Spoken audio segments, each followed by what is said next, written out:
If Trackmania had a Hall of Fame, my guest today would for sure be in it. But Tuesday, March 6th, Bergie announced his retirement, the same day as Team Expert announced that they will no longer have a team in Trackmania. The guy I'm joined by today is the world champion from 2010 and has been a long-time team leader for Team Dignitas. I say hello to none other than Bergie himself. Hello, Bergie. How are you? Hi, I'm pretty good. How are you? Thanks for having me, by the way. I'm good. I'm happy that you're here. Can you give us a short intro about who you are and what you have done in Trackmania? Sure. So my name is Fredrik Bergman. I'm 27 years old and go by the nickname Burgi. I started playing in 2006, and since then I have been traveling around the world, playing and also doing promotions for sponsors. And I guess my biggest highlights are third at WCG in 2009 and won the World Championship in 2010. Yeah. Before we look back at your career, let's get right into it. Tuesday, you announced your retirement from Trackmania. For people that not have read your post, can you tell us why this is the time to leave the game? All right, so the past 2-3 years, I haven't really felt the same drive in Trackmania for multiple reasons. The biggest one is simply because the esports scene of Trackmania is, I'm gonna go ahead and say it, dead. Yeah. And that was the biggest part for why I kept playing Trackmania. Like, obviously, I did enjoy the game, but I really thrived on the competitive part of it and traveling around the world, and I couldn't keep doing that when the esports scene declined. Yeah. So that is the biggest reason for why I quit, and I think this was the perfect time to do it. It's like Kunz almost said the same, like if Trackmania was a popular esport game that you can make a living out of, he will play. Would that be the same case for you? Probably, because I'm not gonna say that the other hobby is something I started with because of the declining scene of Trackmania, but it is a part of it. Like, if I earned more money by playing Trackmania, then it would be easier to motivate myself to keep playing. Yeah. And the same day as you announced your retirement, Team Expert also announced that they would leave the games, and the players that were in Team Expert had no organization supporting them. Can you sort of tell us the reason why that their decision, and when did you hear the news? So we knew it a little bit before the announcement came out, like a couple of weeks or so. The biggest reason for their decision is that Nadio and Ubisoft aren't doing enough to promote the game and make it bigger. They don't want to cooperate with different organizations such as Team Expert, and because of that, Expert don't see any value in keeping a squad, and that's perfectly understandable. I would feel the same way. They're not gonna burn money into something that is non-existing. Yeah. And I think there are a few people that have played a game longer than you, and I think for many people there are not a time in Trackmania where you have not been a big part of the scene. But could you tell us, when did you start playing Trackmania and how did you discover it? Yeah, so I briefly said in my introduction that I started playing in 2006, which is correct. The way I came across the game was, it was just about to be Easter holiday in my last year of middle school, and a few friends of mine had tried the game, and they approached me and told me, "Yo, Fredrik, you got to try this game. It's so much fun." and before this, I wasn't really a PC gamer. I only played games on console and such. But I tried the game and I was instantly hooked. And I think part of that is also because it was the Easter holiday, so I had a lot of time to play. Yeah, and Easter holiday is coming up now as well. So yeah, I know, right? Perfect timing. No, but I still remember those first few weeks and months. I played so much. Like, in the weekends, I could sit up to 4 or 5 a.m. playing on local servers on full speed tracks, which people who know me know by now that I actually hate those tracks. Yeah. Those type of tracks. But yeah, the memories, they were great. But that's how I started playing, and I quickly got into a team actually only after a couple of weeks, and that's how it started. Yeah, and as you said, playing up to 4 or 5 a.m. O'clock in the night. What did your parents think about it? I mean, they were fine with it as long as I did good at school and such. So, And then later on, when I joined Team Dignitas and got to travel to events, they were really supportive. My dad didn't really know too much about it because he's Turkish and he had no clue what I was doing. But my mom was really supportive, and she went with me to China as well. And the most important thing for her was that I got to travel and to see new destinations, and creating a network, like with sponsors, with managers and meeting new people. So, and as long as I like earned some money as well, that was also a bonus. Yeah, that's a good thing to hear. And your career is probably most known for being the long-time team leader for the most successful Trackmania team in Team Dignitas. But before we get into that, can you take us through your team history before you joined Dignitas? Oof, do I remember that though? Yeah, a long time. I think I do. Let's see. So the first team I joined was BCR, a Norwegian team called Okay. Black Chamber Racing. I won my first tournament there, a team tournament, and after that I joined a big well, they were like they started out as a Norwegian team called OND, On Death Row. And we won like every single team tournament. We did really well in STC the early days, and then later on we joined like a Norwegian org called Crossed, where we also recruited Frostbule, Yeah. which was like one of our 3 biggest recruits back then. And after that, we got approached by some other teams, some of our players, and some quit, so we decided to split up. If I remember correctly, that was when I joined NWO, which later turned into H2K. That was like probably the first big powerhouse house team with multiple nationalities together with Team Dignitas. And I didn't last there for too long because I was a bit lazy. Like I didn't play enough, and because of that, I got kicked, which is the first and only time I've been kicked from a team. But yeah, that was pretty sad. So I decided I got to get my mojo back. Yeah. Then I joined the Russian team called Opel QRD or OQ. I don't know. Do you remember them? No. Okay. But basically, they had the best Russian and Ukrainian players who were really good. And then we joined a Portuguese organization called Excello, where also 2 other Norwegian players played with me, Mortal and Tampis, I think it was. Like this is so old school. So most people probably don't know what I'm talking about. Yeah, but it's a good thing to hear about it. Yeah, and through them, I went to ESWC Masters in Paris in 2008, which was my first international event, live event. After that, I joined. I got approached by Team Dignitas. They had already approached me once before, and I said no.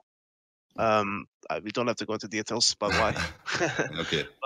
But I decided this is now or never, so I joined them after having seen like esports is actually a thing. I didn't know about esports before then, and I joined them. I went to my first tournament with them in Roskilde, Denmark, where me and 3 or 4 others from Dignitas went. And after that, the only team I've been in is Expert. Yeah. So, yep. That's a hell of a long team history. Yeah, for sure. And being a team leader for so many years and being on top for so many years, there must have been some challenges. What would you say was your hardest challenge during being a team leader? It's weird because the first few years in Dignitas, I think the toughest challenge was when Gallo, who was the team leader when I joined, decided to leave. Oh. He got an offer from SK Gaming, whom most people know are pretty big. So this was a big step for him, and of course I was supportive of it. But he approached me and he said, "Bergie, I want you to be the captain," and I was really shocked because I'd only been in the team for like 3 months or so. But he said he believed in me, and I couldn't really say anything else. I had to try. So I spoke to the manager of Team Dignitas, Odie, as well, and he also was supportive of me. And I gave it my go. And then I started recruiting some players whom I saw as talents, and there was like no issues at the start, but we didn't get the results that we wanted. We always got knocked out in the quarterfinals, I think, like every single tournament.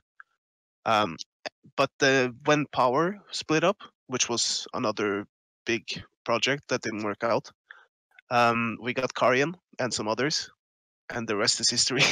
Yeah. After that, we got CarlJr as well, which was probably the best one I recruited. Yeah. And the way I did it, it was really good. Like I felt really professional.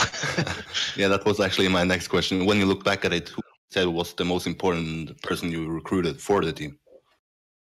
Because of it's difficult to choose one. It would be easy to say Carl and Karian because they did so freaking well for us in tournaments. But I would choose several people for different reasons. Like I would say Jono was actually a really important one for the UK scene and the live scene there. Like without him, we wouldn't have a presence there. We also have Carl and Karian, of course, because of their dominance. They always helped a lot in both individual and team tournaments. And then we have people like Spam, who's been my second hand pretty much for a long time. So yeah, it's difficult to choose just one. Yeah. And in 2016, I believe Dignitas left the game, and was the first time in a very long time that you had to find a new organization. From what I understood, your goal as a group was to stay together and find a new organization. But as a person on the outside, we don't really know what was going on. Can you explain to us how the process of finding a new organization was? Were there any doubt in finding a new home together? So I'm trying to remember how that happened because it wasn't really me who was in charge of that, even though I was approached. So when we were approached by the manager from Dignitas, we already knew what was going to happen. And we have no bad feelings whatsoever because the way Dignitas supported the game is beyond me. Like, I feel actually really bad for them for getting so little back from Nadio. That's the hard truth. But after that, we decided to stick as a group and see if there were some offers we could get. And we did send out some emails and such. And we got approached by 2 different teams actually at that time. Euronics and Expert. Okay. Euronics had Massa was in Euronics before that. We don't need to go into detail about what happened there, but Expert had history with the Team Acer. And they already had a team, but they loved the idea of having 2 different ones in the same org. So we discussed with both of them, and we decided we want to go for Team Expert, and that was a bit controversial since we have we have a lot of history from the Dignitas and Acer days. But yeah, that's what happened. Yeah, and did you ever think that there would be a time when Team Acer and Team Dignitas would be under the same organization? And how was it to be under the same organization? Never in my wildest dreams would I expect that to happen. Here's the thing: we have mutual respect for each other, or we had mutual respect for each other in terms of skills. But certain people, including me, I'm gonna be honest. We all know that had differences with people from the other team, and that's normal. So I didn't know what to expect. We thought it would be okay because of the people that were left in Expert Orange. We didn't really have much problems with those people. And it worked out pretty well. We supported each other, and it was fine. Way better than I expected. Yeah. Let's go over to your sort of tournaments. Being a part of Trackmania for such a long time, you have played in so many events around the world. But your biggest win came in 2010 when you became the world champion. An accomplishment that none other Norwegian has done in the game and few others has done in other games in Norway. Before going into that event, did you expect to win it, and how did it feel during the event itself? So, after 3rd in WCG, I thought, all right, I am actually pretty decent at this game. Let's see how it goes. The same year, before ESWC, I got 2nd at the gathering behind Frost, but in front of Pedzi and some others. So I was feeling confident in my skills, but I never in my wildest dreams expected to win the World Cup. So I went in there and thought, okay, I'm gonna do my best and we'll see how it goes. And I had practiced quite a lot.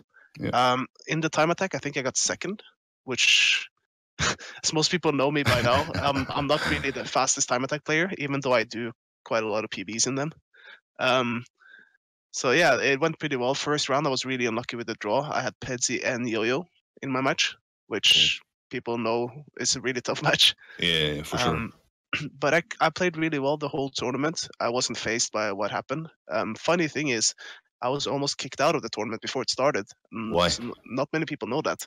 I shared room with the CS team from Team Dignitas, and they were drinking and made so much noise the night before.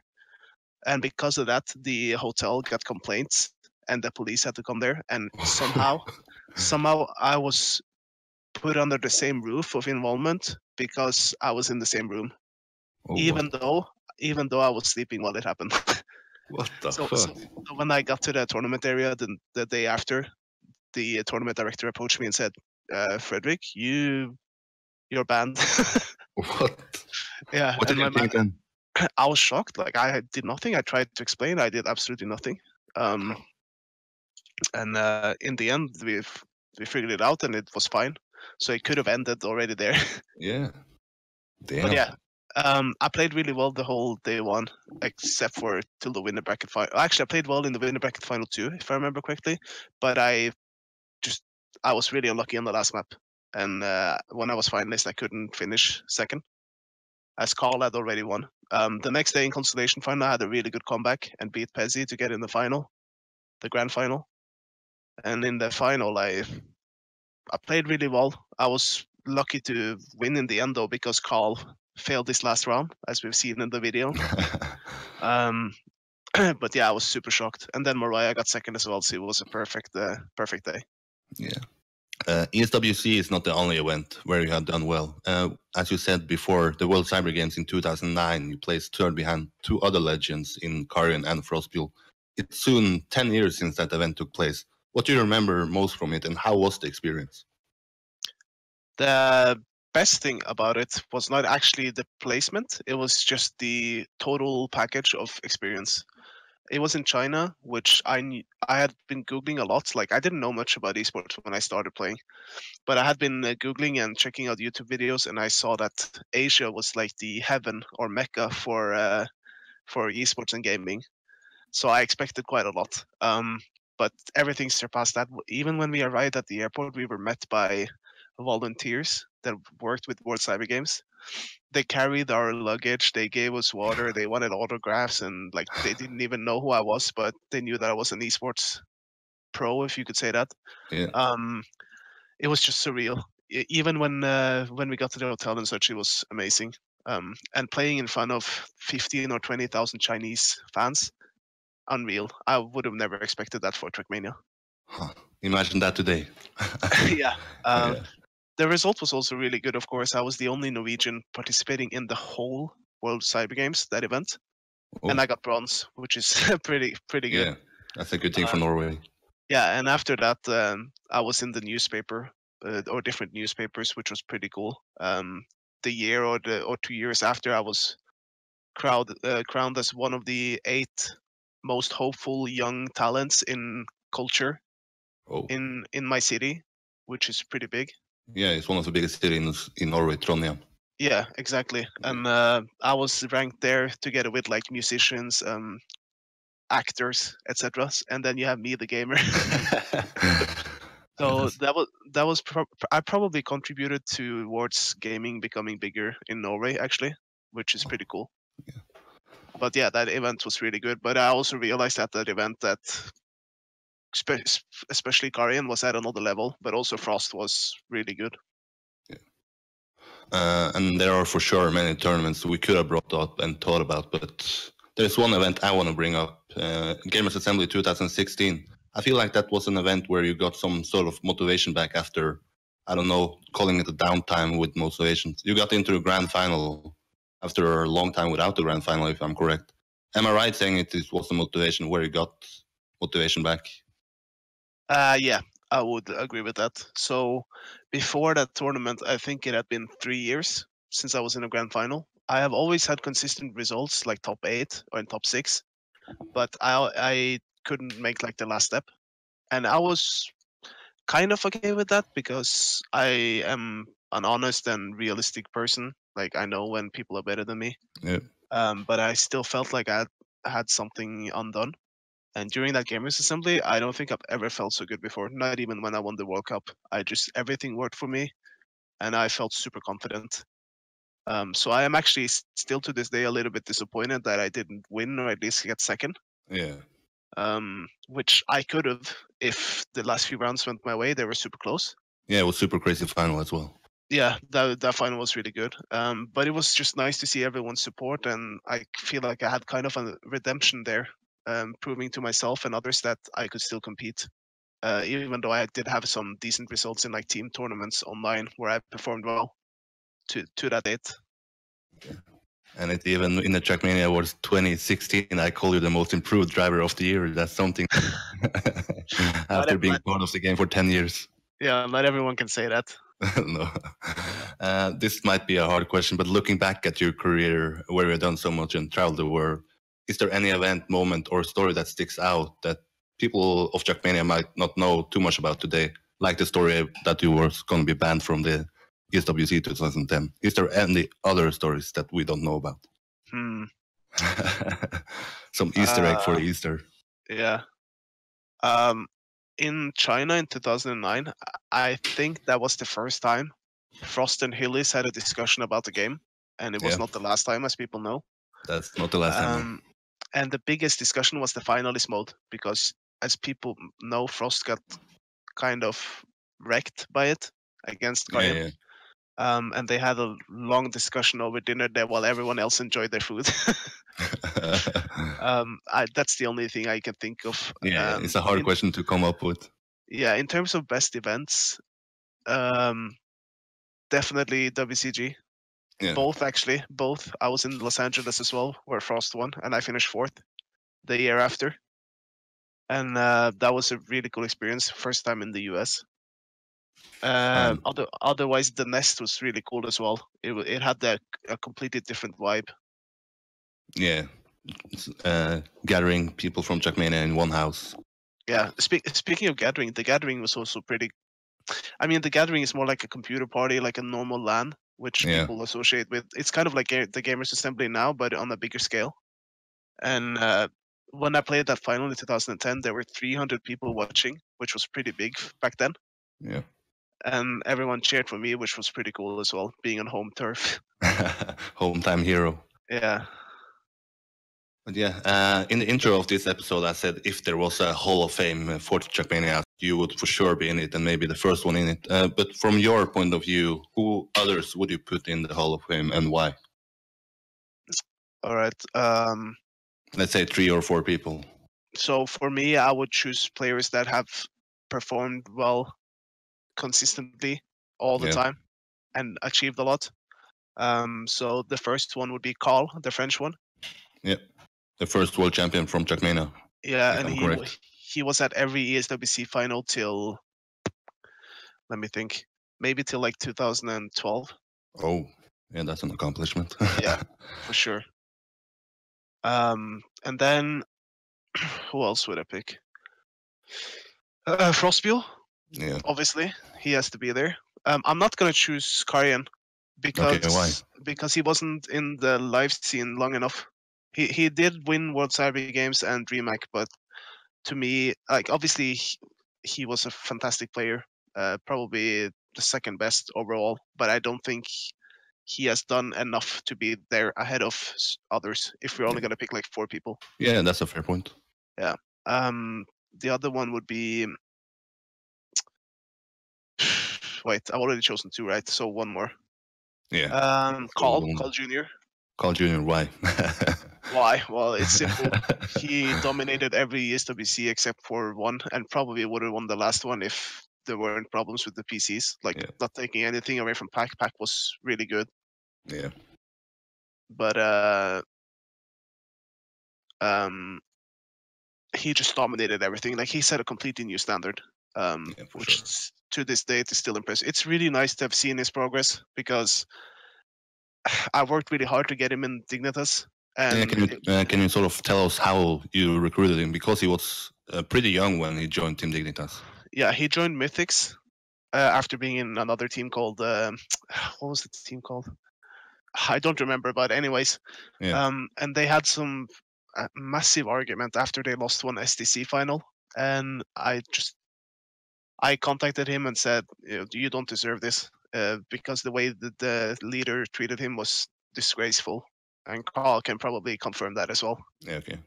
So I spoke to him, which was not easy because he was really young. He was like 15 or 16, and he didn't speak that well English since he's from Quebec, which is, part of Montreal where they speak mostly French. Yeah, the French part of Canada. Yeah. So when I got him to join, he confirmed it. He also needed to sign a contract in Dignitas, and that was also not easy because at first his father was like, I'm not sure I want you to sign a contract, because he wasn't sure how esports worked and blah, blah, blah. Yeah. So I got his brother to talk to me on Skype, and I explained everything, and they looked at the contract, and in the end, it was fine.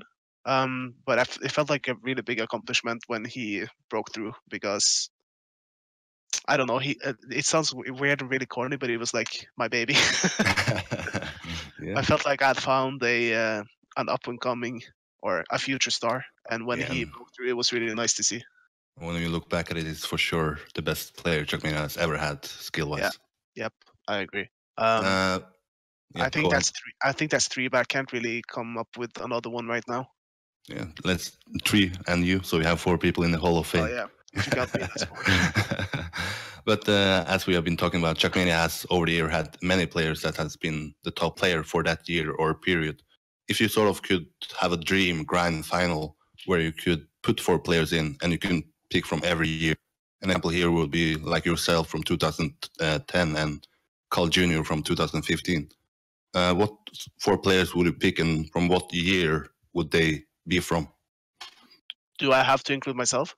No, you don't have to. It's just an example to explain how All right. I thought about this question.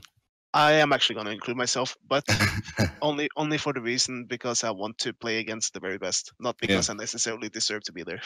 Yeah, for sure. The challenge is good. Yeah. All right. So Carl from 2007, his prime. Yeah, the French call. Yeah. Frostbill. From you have 2000, a year? 2008. Okay. And CarlJr from 2015. Oh, damn. Who do you think would win that final? It's so tough. Yourself? Yeah. No, honestly, like, I think Carl, the French one, would be last, simply because back in 2006, they weren't really developed in terms of skill. The game was still relatively new. Very few people knew how to drift, actually. He was one of them, I think. But only like a couple of others knew it as well. So I think he would be last. And then I think I would be third. And it's really tough. Like the final Frost one in 2008, he absolutely crushed the others. He was so good. But same with Carl in 2015. I think Carl would win, but that's because it's the same argument with Carl. The game has developed so much more. People are so much more consistent. They're so much more faster. Like Frost in 2008, he was fast, but it was more his consistency that crushed the others. And Carl, he's the best of both worlds. CarlJr, that is. So I think Carl would win. So no Karian from 2009. No. Like consolation final. if I wasn't in one of the 4, then I would pick him to replace me. Yeah. I want to talk about another interview you did. It was a radio interview with the national broadcast station here in Norway before Mania planned World Cup in 2016, if I remember correctly. You talked about how the change of lifestyle has helped you. Can you tell us why you decided to change the lifestyle and what benefits did you have from it? Yeah, so I had a big slump in Trackmania, as we previously talked about. Yeah. And basically, I thought it was time to change. Like, the way I lived was really bad. Not necessarily because of esports is why I did it, but I just thought enough is enough. And when I did change, I started noticing results both physically, mentally, but also in Trackmania. Like, my focus was so much better. I did less stupid mistakes. I could play longer. without getting tired. So it was definitely a change needed. I think for all players that are ambitious and want to become one of the best, they should have a good fitness level. Yeah, that's for sure. Yeah. And talking about Norway, the Trackmania community overall is small and even smaller if in Norway. How would you describe the Trackmania community in Norway? Let's say when you started and compare it to today. Well, today it's easy to explain it or describe it. It's non-existent. It's me and you, no? Yeah, pretty much. Which is kind of symbolic as well when I'm quitting. Yeah, only me left, no? Yeah. No, but when we started, we had this site called Trackmania.no, Yep. and it was so crowded. Like everything from tournaments to talk to maps to like, it was so good. Everything went through there. And we also had the IRC, which we used, and that was like the biggest change because we had a place where everyone could discuss stuff. We could hang out, which kind of could be Discord of today.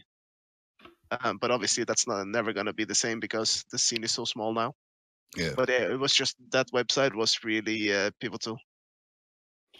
Is there any players from the Norway community you want to highlight out? Who was like your biggest competitors in the ESWC qualifiers? So early days, when I started becoming pretty good, it was a guy called Mario Kid, who was the first Norwegian at ESWC. And also one called PHP, who was the first Norwegian in Dignitas. But in like the ESWC qualifiers, there weren't really that many. Like in 2009, Toddy almost beat me for China. Yeah. He got a bit unlucky in the end. Well, if you watch the video, it looks like he got unlucky, but there was like a trick in the end, which he didn't know. Oh. Anyways, he was a big competitor. Yeah, around there. For online tournaments, same Toddy. Hardcore had a spell where he was really good. Beef as well, if people remember him. Beef was really good. For ESWC, it has to be Sneak. He was the closest one to beating me. But ever since like 2010, there haven't really been that many competitors, and that's also when the Norwegian scene started declining. And it's almost like Norway had the ESWC players, but in reality, it was sort of like almost a free spot for you, wasn't it? Yeah, pretty much. People didn't want to try either because they weren't interested or didn't have the same funds. Like I had Dignitas backing me; they had no one. Exactly. We are getting closer to the end of this interview, but before we go, I need to ask you about one topic. It is the hottest topic of Trackmania as of right now, with Expert leaving and yourself leaving. How do you see the future play out for the game, and what needs to be changed for the future to be great in your eyes? In terms of the future, I think I don't see it changing because the game has been declining ever since like 2011 or so, and it's really difficult to change things at the spot right now. It's a long process, but I don't even see the start of it. That's the problem. Yeah. It has to begin somewhere. I don't think there will be any more big gaming organizations in the game. Maybe like for some solo players, maybe. Yeah. But even that might not last long because if you look at Trackmania now, there's no value in having players or teams. There's no point in keeping them, and I really struggle to see how that's going to work. It could have worked if something changed a long time ago, and one of those changes were to add like microtransactions in the game, like all the big games do. Okay, can you explain us to what that is? Yeah, so it's you can buy stuff in game, which can either like impact gameplay, or it can like be cosmetics. And in this case, it would be cosmetics. It would Nadeo and the creators would have made a fortune if you could like let's say sell your skins, car skins or helmets or whatever. People would buy them. Like, but every year we came up with the Team Dignitas car skin. There were so many downloads. Imagine if we could sell them on the marketplace, like on Steam. Yeah. People would buy them because they support the teams. They support the players. But Nadeo were too slow with that or didn't even think about it, I guess. So that's an issue. Yeah, that's for sure. Yeah. So I honestly don't have a suggestion right now. I don't see how how it's going to change, which is sad because I still love the game, but you know. Yeah.